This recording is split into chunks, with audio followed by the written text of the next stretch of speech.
இறை வார்த்தை யோவான் நற்செய்தி அதிகாரம் 6 இறைவசனங்கள் 60 முதல் 69 முடிய.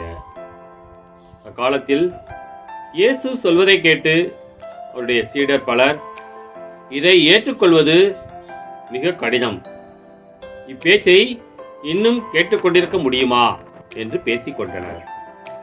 இது பற்றி தம் சீடர் முணுமுணுப்பதை இயேசு உணர்ந்து அவரிடம், நீங்கள் நம்புவதற்கு இது தடையாய் இருக்கிறதா? அப்படியானால் மானிட மகன் தாம் முன்பு இருந்த இடத்திற்கு ஏறி செல்வதை நீங்கள் கண்டால் அது உங்களுக்கு எப்படி இருக்கும்? வாழ்வு தருவது தூய ஆவியே. ஊனியல்பு ஒன்றுக்கும் உதவாது.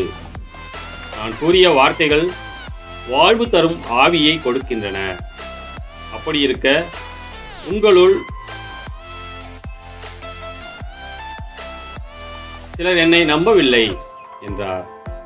நம்பாதோர் யார் யார் என்பதும் தம்மை காட்டிக் கொடுக்க இருப்பவன் யார் என்பதும் இயேசுவுக்கு தொடக்கத்திலிருந்தே தெரிந்திருந்தது. மேலும் அவர், இதன் காரணமாகத்தான் என் தந்தை அருள் கூர்ந்தால் அன்றி யாரும் என்னிடம் வர இயலாது என்று உங்களுக்கு கூறினேன் என்றார். அன்றே இயேசுவின் சீடருள் பலர் அவரை விட்டு விலகினர். அன்று முதல் அவர்கள் அவரோடு சேர்ந்து செல்லவில்லை. இயேசு 12 சீடரிடம், நீங்களும் போய்விட நினைக்கிறீர்களா என்று கேட்டார்.